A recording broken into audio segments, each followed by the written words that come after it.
Welcome to my channel. In this video I will show you the global version, the original, brand new top selling power supply product on Amazon and Aliexpress with discount price. A complex programmable logic device, CPLD, is a great piece of hardware to have in your repertoire. As its name implies, you can program these chips to serve the logic functions you need. This might be replacing an obsolete chip, or maybe just a way to learn and try different techniques. What better way to learn than to get your hands on a CPLD and give it a try? I created a CPLD module with the intent of being able to plug it into lots of things, including solderless breadboards. But I screwed up. It seems that the plug-in space available on a solderless breadboard is 1.1. I had made the footprint 1 wide, leaving no room for a row of wires on both sides. But let me back up and show more about what I'm doing. I wanted to make a programmable piece of logic that could be built as a kit. One could easily solder at home, could be programmed in circuit, and could work at 3.3 or 5 volts.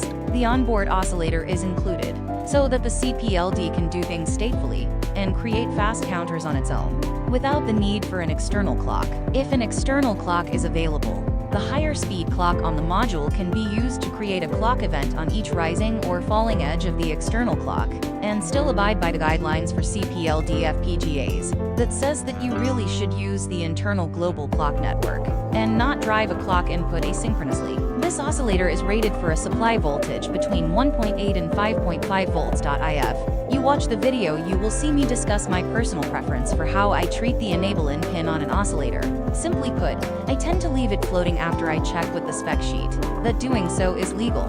The kind of reasons that flit through my mind when dealing with this sort of function include the fact that I don't like to tie an input pin directly to a power rail if I can help it, i.e. I prefer to use a series resistor that would limit current during transients, even if it is not supposed to be needed. Over the years I have seen problems in production, mass quantities, where occasionally something like power cycling will allow a pin tied directly to a power rail to have a higher voltage than the chip itself, which is bad. Lastly, with a pin tied to a power rail through a resistor, whether power or ground, one can change their mind later and use the pin. This is especially true in my experience for unused gates, which, as you probably know, should never be left floating or unconnected. By using a pull-up, you have a point where you can connect a signal, and like power cycling will allow a pin tied directly to a power rail to have a higher voltage than the chip itself, which is bad. Lastly, with a pin tied to a power rail through a resistor, whether power or ground, one can change their mind later and use the pin.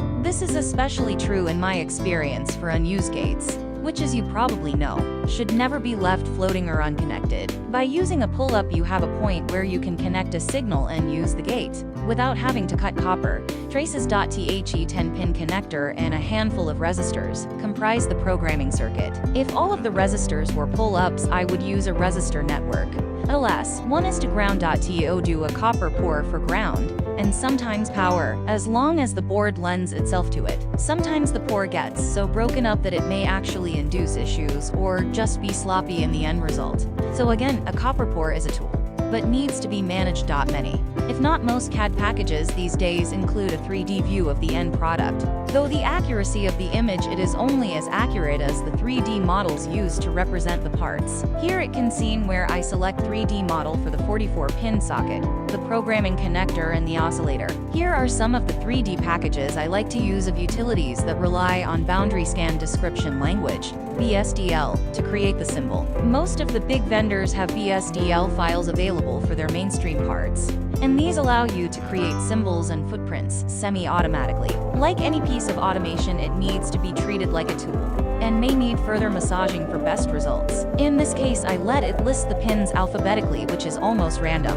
when it comes to tracing a pin on the board. Let's just say I was in a hurry that day. Why you pay for those shortcuts at some point down the road? When I go to revise this module, I will be sure and give it a pin placement that matches the part itself, so that knowing where to put your scope probe is as easy as glancing at the schematic symbol. Disclaimers: these choices may be out of date. All of these products may not be in stores. We don't know when this will be back in stock.